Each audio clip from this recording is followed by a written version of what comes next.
Bonsoir à tous et bienvenue sur Monaco Info. Voici les titres qui seront développés dans cette édition. Nous parlerons économie avec la sortie du bulletin trimestriel de l'INSEE qui concerne la période de juillet à septembre. Des chiffres en baisse si l'on compare avec l'année précédente, mais une résilience, un rebond de l'économie par rapport au confinement du printemps dernier. Nous recevrons le délégué interministériel chargé de la transition numérique à l'occasion du lancement de la plateforme Extended Monaco pour l'entreprise, une plateforme pour soutenir et accompagner les sociétés monégasques dans leur transition numérique. Le 12 décembre 2015, il y a tout juste 5 ans, se déroulait la COP21 où en sont sortis ce que l'on appelle les accords de Paris. Depuis, qu'en est-il en principauté? Qu'est-ce qui a été fait pour arriver à une neutralité carbone en 2050? Nous serons pour y répondre avec Marie-Pierre Gramaglia, ministre de l'Équipement, de l'Environnement et de l'Urbanisme. Suite de notre série de reportages consacrés aux femmes et aux hommes du Centre scientifique de Monaco, aujourd'hui focus sur l'aquariologiste Dominique Desgrais. Et enfin, nous vous parlerons des Demoiselles de Rochefort, film de Jacques Demy qui sera projeté par l'Institut audiovisuel ce dimanche au Grimaldi Forum en partenariat avec les Ballets de Monte-Carlo. Je vous l'ai dit dans les titres, nous débutons ce journal par la traditionnelle présentation du bulletin économique trimestriel de la Principauté au ministère d'État, une réunion qui concernait le troisième trimestre 2020. Toutes les explications de Frédéric Hélion. C'est une tradition à laquelle on ne déroge pas. Une grande réunion au ministère d'État au moment de la parution du bulletin trimestriel de l'économie de la Principauté. À cette occasion, Sophie Vincent, directeur de l'INSEE, et les conseillers de gouvernement Jean Castellini et Didier Gamerdinger ont convié la presse pour présenter les résultats du troisième trimestre 2020. Des chiffres encourageants qui témoignent d'une certaine résilience de l'économie monégasque. La saison estivale, notamment juillet et août, a permis le rebond de la majorité des indicateurs économiques. La saison estivale a permis le rebond de la majorité des indicateurs économiques.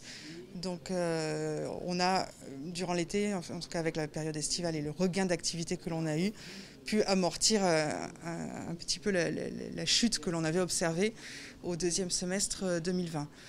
Bien évidemment, on ne retrouve pas les niveaux des années antérieures à ce stade, en tout cas pas de l'année 2019, puisqu'on accuse quand même encore en cumul une baisse du chiffre d'affaires de 11,5%. Et en septembre, on observe à peu près 4000 emplois en moins par rapport à septembre 2019. Mais on voit que ces indicateurs sont à la hausse par rapport à juin 2020. Le mois de septembre a été, lui, beaucoup moins bon que les années précédentes à cause de l'annulation de grands événements comme le Yacht Show. Durant le quatrième trimestre et le début d'année prochaine, Monaco continuera de subir les restrictions de circulation décidées dans l'Union européenne et au niveau international. Monaco n'a pas été une ville morte. Monaco a continué à vivre, les restaurants sont restés ouverts, les commerces également, les écoles, beaucoup d'activités ont pu se poursuivre et de manière générale, là encore, le choc lié à la pandémie a pu être amorti. Nous espérons bien évidemment en début d'année prochaine que nous retrouverons des niveaux d'activité plus comparables avec ceux que nous avons connus les années précédentes. Pour y parvenir, le gouvernement a annoncé la poursuite du CTTR jusqu'en mars 2021 pour soulager les entreprises. La CARE a également été prolongée.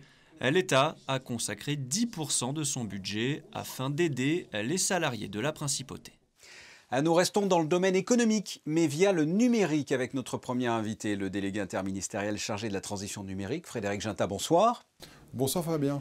Vous avez annoncé en septembre un plan de relance et là nous y sommes concrètement, c'est une étape de plus. Pour accompagner au mieux les entreprises monégasques dans leur transition numérique, ce jeudi vous lancez la plateforme Extended Monaco pour l'entreprise. Qu'est-ce que c'est? Eh bien, la plateforme Extended Monaco pour l'entreprise est le deuxième outil associé au Fonds bleu qui permettra la transformation numérique de nos entreprises. C'est une plateforme, donc un site internet, qui permettra aux entreprises de s'évaluer gratuitement, c'est-à-dire en gros de savoir par rapport à des entreprises comparables quelles sont leurs forces et leurs faiblesses dans le monde numérique, de se former, de savoir vers quel professionnel se tourner pour cette transformation numérique et enfin de demander l'aide du Fonds bleu. Vous apportez quand même beaucoup d'avantages à une entreprise qui veut se mettre au numérique tout simplement. Exactement Fabien. Ouais. Le but c'est vraiment de faciliter la vie des entreprises. Qu'elles aillent sur ce site, qu'elles créent un compte, qu'elles puissent, en répondant à un questionnaire pendant 20 minutes, savoir exactement les zones d'opportunité que ce soit plus de chiffre d'affaires, baisser ses coûts, développer de nouveaux marchés, qu'elle sache ensuite comment se former via des cours en ligne dédiés présents sur la plateforme ou des séminaires et ateliers où on peut s'inscrire sur la plateforme, qu'elle puisse ensuite contacter les professionnels numériques monégasques. Plus de 80 professionnels et entreprises sont référencés sur Exanime Monaco pour entreprises et qu'elle puisse enfin actionner le financement via le fonds bleu. Un téléservice dédié est présent sur Exanime Monaco pour entreprises pour demander le financement du fonds bleu. Et c'est destiné à qui? C'est pour toutes les entreprises? Toutes les entreprises de la Principauté sont les bienvenues. Toutes les entreprises peuvent faire un bilan. Le bilan est détaillé en fonction de la taille de chaque entreprise. Et toutes les entreprises monégasques peuvent demander le fonds bleu. Donc, de la PME, de la TPE à la grande entreprise, toutes sont concernées et sont les bienvenues sur Exanime Monaco pour l'entreprise. Vous parlez du fonds bleu, pour être très clair, hein, pour les téléspectateurs. C'est quoi? C'est la partie financière de ce plan numérique? Le fonds bleu, c'est en fait, une fois qu'on connaît son niveau, qu'on a travaillé à sa formation, qu'on a trouvé le bon professionnel, on ne veut pas que les aspects de financement soient une limitation à la transformation des entreprises. Il est vital pour l'économie monégasque de réussir cette transition numérique. Et donc l'État, via ce fonds bleu doté de 20 millions d'euros, va cofinancer les projets de transformation numérique des entreprises. La demande de fonds bleu se fait sur le site et l'État peut financer entre 30 et 70% du montant de la transformation numérique de l'entreprise. Et vous avez budgété ça, c'est-à-dire que vous avez imaginé le nombre d'entreprises qui pourraient faire appel à cette plateforme et à ce fonds bleu? Tout à fait. Ouais. On est convaincu qu'en 2021, avec 20 millions, on permettra de réaliser a priori les 3 objectifs que nous nous sommes fixés sur le fonds bleu, à savoir la transformation des entreprises monégasques, développer les entreprises de services numériques monégasques, parce qu'on souhaite aussi développer cet écosystème d'entreprises et de partenaires. Et enfin, aider nos entreprises à bouger sur le cloud souverain et créer un écosystème fort de services et de sécurité grâce au cloud souverain. Et on a budgété qu'avec ces 20 millions, en 2021, nous pourrions réaliser ces 3 objectifs. La suite, quelles sont les prochaines étapes dans le domaine de la transition numérique? Sur les aspects économiques, dès jeudi, nous présenterons Exanime Monaco pour l'entreprise à plus de 300 personnes venues voir un webinaire. Ensuite, Facebook propose une formation gratuite ce jeudi pour comment vendre plus sur les réseaux sociaux. L'année prochaine, nous aurons une douzaine de webinaires avec les plus grandes entreprises, Google, Solocal, et des ateliers avec les entreprises monégasques. Notre plan est de former plusieurs milliers d'entrepreneurs et salariés monégasques au numérique. Nous en aurons formé plus de 700 d'ici la fin de l'année. Le fonds bleu va continuer et s'accélérer dès la fin de cette année. Et nous souhaitons donc que tout le plan qu'on a détaillé prenne sa pleine mesure avec Exanime Monaco pour entreprises, avec le fonds bleu, et l'année prochaine avec le lancement de notre cloud souverain entre juin et septembre. Frédéric Ginta, merci. Merci beaucoup. Nous vous retrouvons, Christine Datomel, pour un premier point sur l'actualité. Oui Fabien, une nouvelle étape pour la campagne de vaccination concernant la grippe saisonnière. Après une première phase démarrée le 15 octobre dernier avec une priorité de la vaccination aux personnes de plus de 65 ans résidant en Principauté, puis une seconde phase le 3 novembre dédiée à l'ensemble des monégasques et des résidents et puis quelques jours plus tard à l'ensemble des salariés de Monaco. Le gouvernement princier élargit dorénavant le champ de vaccination contre la grippe. En effet, depuis lundi, l'ensemble des personnes, qu'elles soient résidentes ou non de la Principauté, pourront se faire vacciner avec ou sans prescription médicale. L'objectif des autorités sanitaires est d'amener un maximum de personnes à se faire vacciner afin de limiter les effets conjugués des 2 virus qui pourraient circuler au même moment. Le 2 octobre, la tempête Alex passait dans les Alpes-Maritimes pour y laisser un paysage de désolation dans les vallées de la Roya, de la Tinée et de la Vésubie. Depuis, de nombreuses manifestations solidaires ont été organisées. Il y a 2 mois de cela, une opération Noël pour les enfants de la Roya est née. Avec le concours des 5 maires de la vallée, un catalogue de jouets a été diffusé mi-novembre à l'ensemble des enfants. Et si de nombreux partenaires se sont fortement impliqués pour l'organisation de cet événement, les Monégasques et les résidents eux aussi, des livres ont été récoltés pour se retrouver aux côtés des jouets dans la hotte du Père Noël. Des lectures qui permettront aux petits des vallées de s'évader le temps d'un instant au travers de jolies histoires. La distribution des cadeaux se déroulera ce week-end. 2 journées d'insouciance donc pour des enfants dont certains restent toujours traumatisés suite au passage de la tempête Alex. Un Noël définitivement pas comme les autres. Et si les enfants des vallées ne sont pas oubliés, les grands non plus. Oui, outre la crise sanitaire, les populations des vallées sinistrées doivent en plus se reconstruire. Pas évident dans un tel contexte d'organiser des fêtes de fin d'année. Les associations Monaco Goût et Saveurs et le Grand Cordon d'Or de la cuisine française ont donc décidé de lancer un appel auprès des établissements et des chefs de la principauté. 180 paniers repas festifs ont donc été confectionnés pour les 180 foyers des villages de Fontan et de Bergues. Des paniers garnis de saumon, de pain d'épices, de papillotes, de confitures, de panettone et de vin qui ont été distribués aux habitants grâce au soutien de l'Automobile Club et des chauffeurs de taxi monégasques.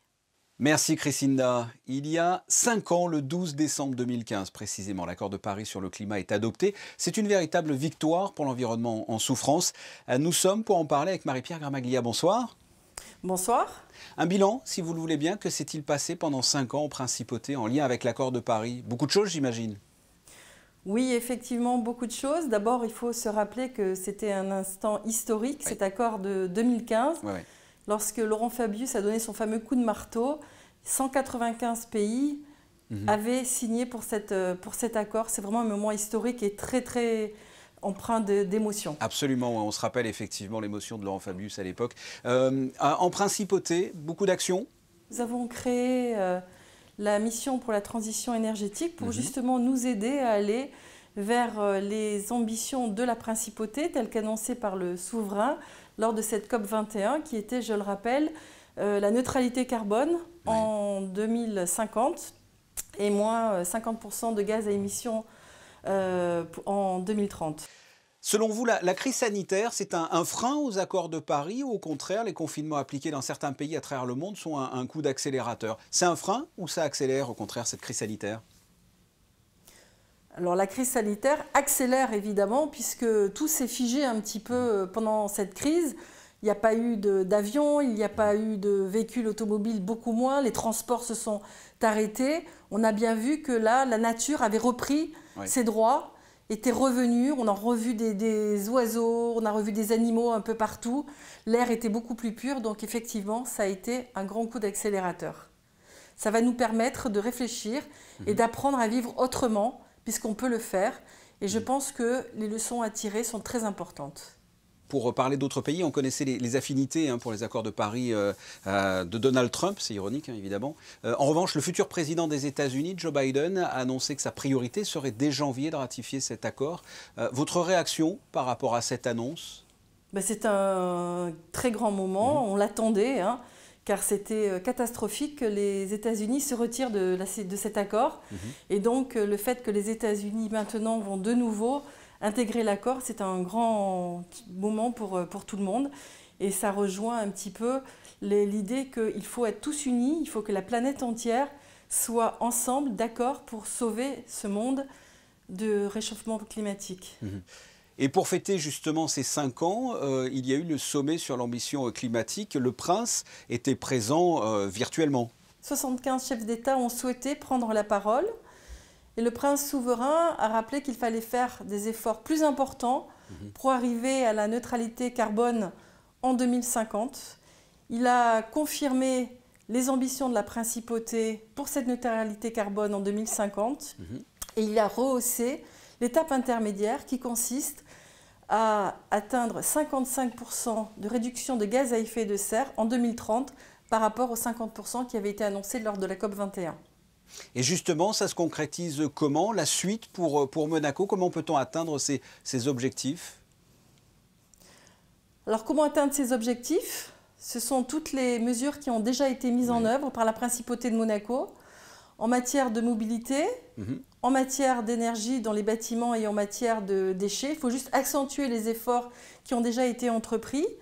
Nous avons créé des subventions supplémentaires en matière de mobilité, des subventions pour l'acquisition des véhicules électriques. Les recharges ont été multipliées en principauté de Monaco, que ce soit à l'intérieur des parkings, que ce soit en surface. Nous avons également multiplié les stations de Monabike et nous avons investi plus de 7,2 millions sur une galerie piétonne qui est la galerie des Salines, qui va permettre aux personnes de la principauté de Monaco d'accéder depuis Fontvieille via l'îlot Pasteur directement soit au CHPG, soit au parking d'entrée du jardin exotique. Des mesures également en faveur de la réduction des déchets, notamment des déchets plastiques. On sait qu'actuellement, 11% de l'intégralité des déchets de la principauté sont faits de déchets plastiques et ça représente 80% des émissions de gaz à effet de serre. Donc notre objectif est de réduire, voire supprimer tous les déchets plastiques à usage unique d'ici 2030. Marie-Pierre Gramaglia, merci d'avoir répondu à mes questions. Merci beaucoup Fabien. Eux aussi œuvrent pour l'environnement. Nous vous proposons comme chaque semaine de retrouver un reportage consacré aux portraits de femmes et d'hommes qui travaillent au Centre scientifique de Monaco. Voici un coup de projecteur sur l'aquariologiste Dominique Desgrais. Co-responsable de la salle de culture du CSM, une salle unique au monde aux 1001 couleurs et qui renferme plus de 70 coraux, Dominique Desgrais a consacré sa vie à la mer et c'est avec beaucoup d'amour qu'il s'occupe de la production et de la reproduction des différentes espèces. Il faut, alors écoute, ça va être un peu bizarre de dire ça, mais c'est vrai, hein, par leur forme, par leur couleur, par leur... c'est tout un... Ça englobe tout ça, en fin de compte. Hein. Et de la nourriture, bien spécifique aussi, pour les voir s'épanouir comme ils s'épanouissent ici au centre scientifique. Vous savez qu'on commence à voir la disparition du corail, là. On est vraiment en Antarctique, donc ce qu'on a besoin, on le puise dans les bacs du centre scientifique, sans aller pour autant... dans les diverses mers tropicales. Breton d'origine, Dominique Desgrais aime être issu d'un peuple de la mer, tout comme les Monégasques, dit-il. Et son amour des coraux remonte à sa plus tendre enfance. Cette passion, elle m'a pris depuis tout petit, hein, depuis l'âge de 5 ans. Hein. J'ai commencé la plongée palmasque tuba à l'âge de 5 ans et ensuite je suis venu à la plongée bouteille et maintenant je suis plutôt axé sur l'apnée, le freediving. J'ai un parcours assez spécifique puisque je construisais des bateaux avant de venir ici. J'ai travaillé dans la construction navale pendant 20 ans et j'en ai eu marre. Et j'ai fait une reconversion professionnelle comme technicien biologiste, ce qui m'a fait venir ici après. Voilà. Donc ça a été vraiment une nouvelle aventure pour moi. Je connaissais déjà le corail, le monde de la mer, bien sûr, mais c'était une grande entreprise de mettre au point toutes ces techniques novateurs qui n'existaient pas il y a 20 ans.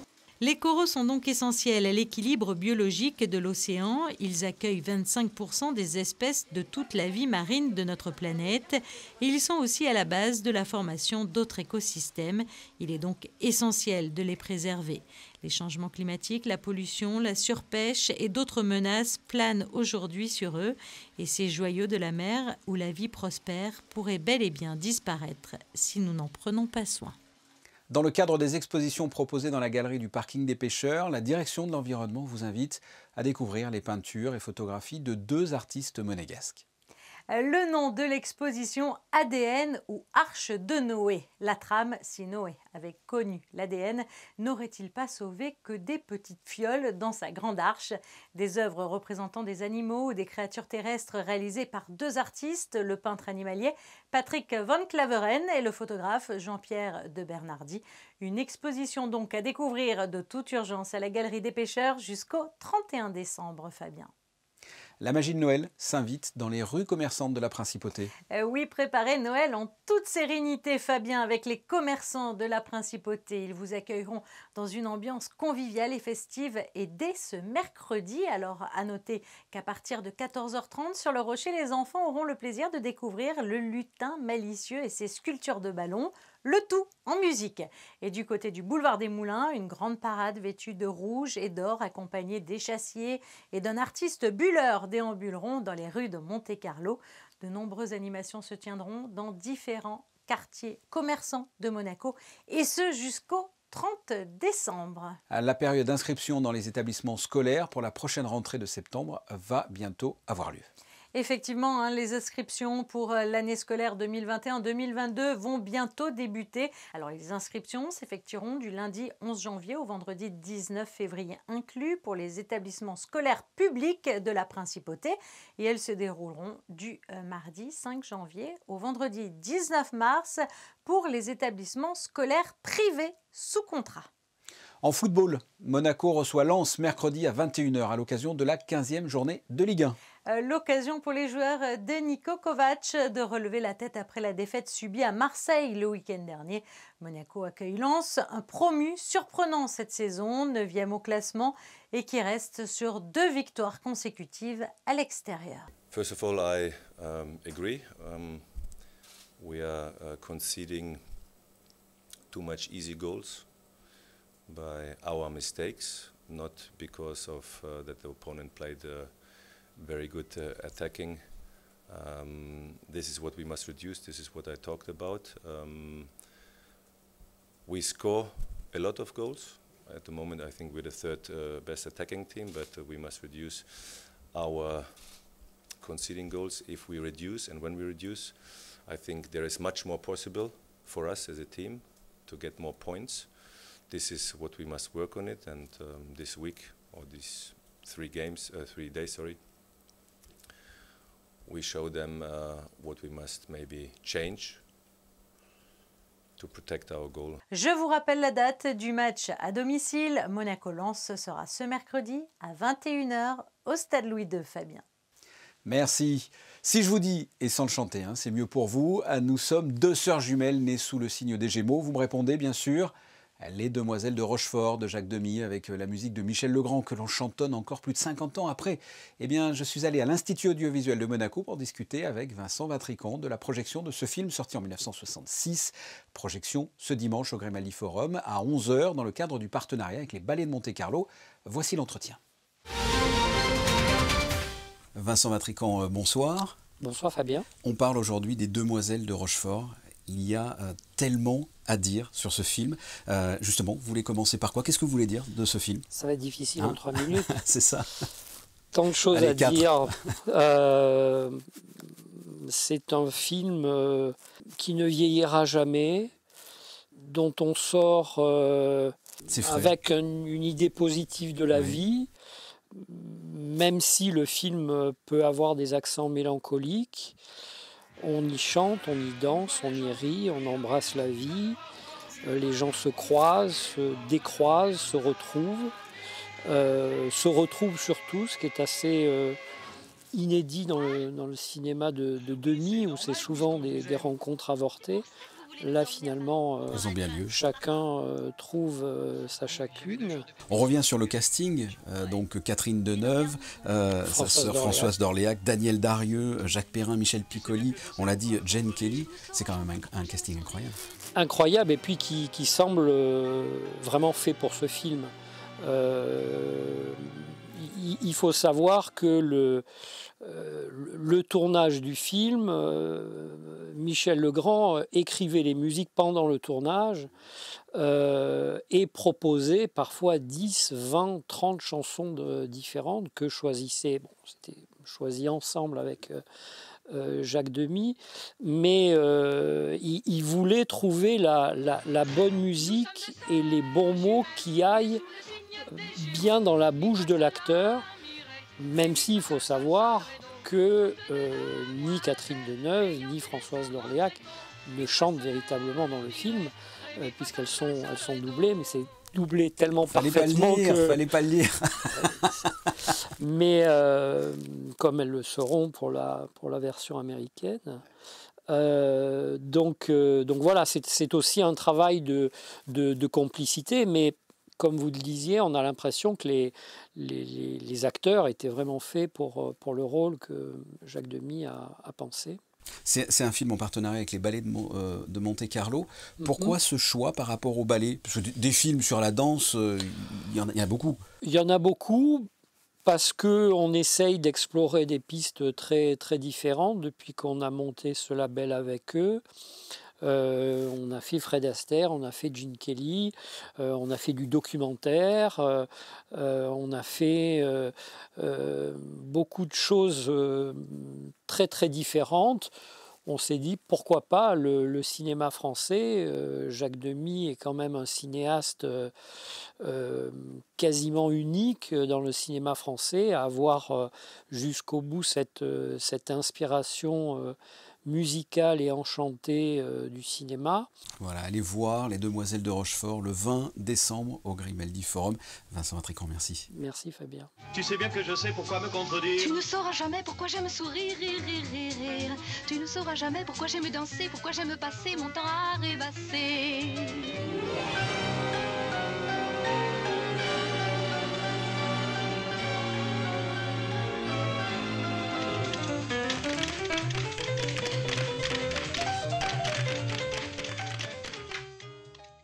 Nous vous retrouvons une dernière fois, Christinda, pour la météo. Quelles sont les prévisions de ce mercredi ?